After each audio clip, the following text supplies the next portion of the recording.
Wonderful good day, ladies and gentlemen. It's Zurich Invest event here at the Dollar Grand Hotel in Zurich, of course. And yeah, we are very happy. For the first time, we have TMAC Resources here with us. Terry MacGibbon, the executive chairman, wants to give us an insight into your terrific company. Thank you very much, and thank you for having us here. Yeah, thank you for taking the time. TMAC Resources, maybe can you give us a short overview? Where are you based? What are you doing? Yeah, TMAC Resources is a development company. We acquired the Hope Bay Greenstone Belt in Nunavut in Canada from Newmont Resources 4 years ago. And since then, we have done exploration. And in the last 2 years, we entered into a path to production and have built the facility and poured first gold this February 9th. Oh, wow. So that means you are in the, let's call it, ramp-up phase already. And I think I saw on the website you are nearing the commercial production phase. Absolutely. We've actually completed commissioning, and we are pouring gold, and we're selling gold each week. And we are in the process of reaching commercial production. So how long do you think it takes to reach a commercial production? It's just a matter of steady state production and then achieving and looking back. Normally, we would take 60% of our nameplate PFS guidelines, and when we do that, we'll declare the commercial production. Okay, great. So what are, let's say, the guidelines of that PFS? Or let's put it that way, what are your targets you want to reach for, let's say, 2017 and also 2018 in the production? Sure. We're going to produce about 1,000 tons a day in 2017. And we expect to produce our guidance of 120,000 to 130,000 ounces of gold. We built a mill and mill building, and unlike most other places in the world, Hope Bay is on tidewater in the Canadian Arctic, in the territory of Nunavut. So we deal with open water 8 to 10 weeks a year, and logistically, we have to deal with that. We can't run next door and buy goods and supplies. So it takes a lot of logistical thinking and planning a year ahead. So we, in January of 2015, started down, as I say, the path to production. And that started with bringing in mining equipment. In 2015 of October, we actually started to mine. Well, also, we were very fortunate at Hope Bay because we acquired the project from Newmont. Before Newmont, BHP worked the project, and before them, a junior company called Miramar. Newmont purchased the property from Miramar for $1.5 billion. They subsequently spent $900 million in the project. And then over time, and as gold price went up and down, Newmont lost interest in the project, and we're mothballing it. And then we were approached, and we bought it from Newmont. And essentially, we bought it for shares. Newmont retained shares in our company. So the owners were management and Newmont. Wow. And then we went out and raised money, and then Newmont and management diluted. We raised enough capital to achieve production, as we talked about now. Newmont currently owns about 30% of the project, and we benefit from all of the money that had been spent on the project before. We have a port, we have an airfield, year-round instrument-rated airfield. We have a camp that can handle 200 people. A power plant can produce 11.7 megawatt hours per year. And in addition, Newmont went underground and did 3 kilometers of underground development and brought ore to surface, the bulk sample. That grades about 15 grams per ton. Oh, that's nice. Very nice. And so we continue to mine, as I say, since fall of 2015, and have added to that stockpile and currently have about 160,000 tons of stockpile on surface ready to be milled in our new mill at a grade of about 15 grams. In Canadian dollars, that represents over $100 million of value sitting there as we start. In addition, we have been mining, as I say, for a year and a half, so we're ramping up. We can produce 1,000 tons a day we'll ramp up our mining up to 1,000 tons a day, and the mill, which was just commissioned this past month, is also now ramping up to steady state and will reach commercial production shortly. Fantastic. So let's come a bit to the numbers, I would call it. First of all, what is, let's say, cash in the bank by now? What is the debt situation, if you have any debt? And of course, I want to talk about your cost situation, because that's the key for the future. Yeah, absolutely. We, at the end of the year, we had $63 million in the bank. It's all Canadian dollars. The cost to build the project was about $220 million, but for the whole 2-year build, including all of the cost was about 300 million, just over 300 million.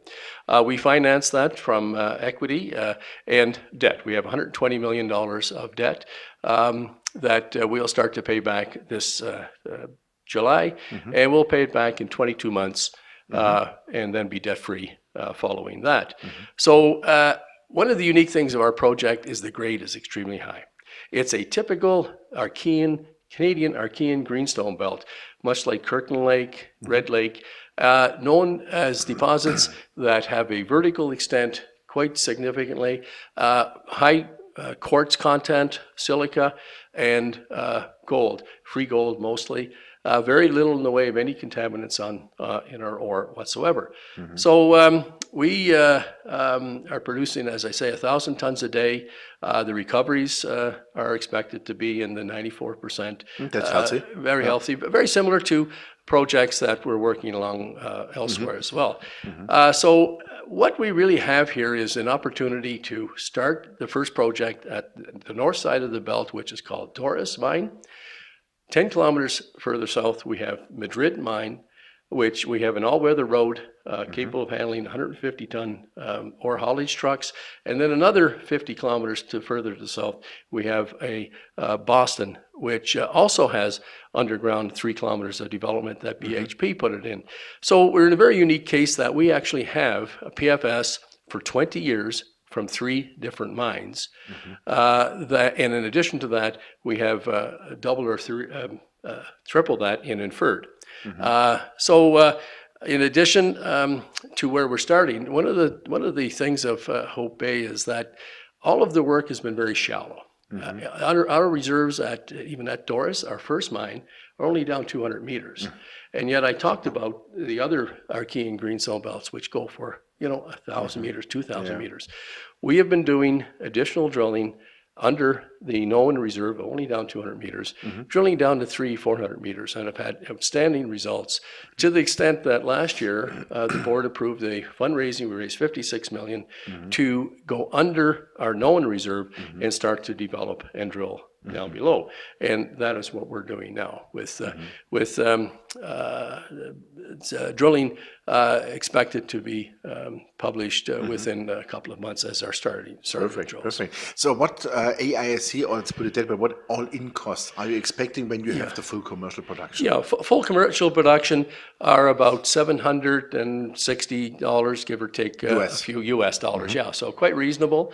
And we do have a significant, probably in the $550 of cash operating costs, a fair bit of sustaining capital, because what we're doing is bootstrapping the project. As we say, we start with Doris as a starter mine, very high grade, 1,000 tons a day. We'll be averaging over 15 grams this year. Revenue from that will pay back the loan very quickly. And in addition to that, it will then fund our next mine, which essentially is already all the infrastructure is on surface. It's all there. It's a matter of going down to Madrid, putting a ramp down and mining that. And so our starter mine will pay for that. And then as we get Madrid going, the combination of the proceeds from the mining from Doris and Madrid will pay for Boston further to the south. Perfect. Sounds like a very compelling plan. Last question, of course, because when you have paid back the loan, you have maybe some extra cash for dividends? Well, we certainly would love to do that. However, I personally think the best place for our shareholders to invest the money that we make is back in this project, because as I say, we have one mine now, we'll be developing the second mine, and then that'll come on stream in 2021 and then in 2022. So we'll actually have 3 mines operating. So looking down the road a little bit further than that, absolutely. We, because of the high grade, we will generate very strong high margins. And so when that opportunity comes, then we would certainly look at dividends or other unique ways to share share buyback, the proceeds back to just to give it back to the shareholders, to reward them for the risk. One thing about this company is that management is a significant shareholder. How much has the management? We're about 6%. That's so a lot. it's a fairly large amount, and so we look forward to that day as well. Perfect. Well, then, thank you very much for that. It was a great insight in your company. I like it already. I really have to check it out. Okay. And yeah, all the best. And yeah, we look forward then to the news when you have the commercial production. Thank you very much, Jochen. Thank you very much. Thank you very Okay, much, bye-bye. Terry. Yeah, ladies and gentlemen, there was Terry MacGibbon, the executive chairman of TMAC Resources. And yeah, you heard it. The company is in production in the ramp-up phase, very soon in the commercial production.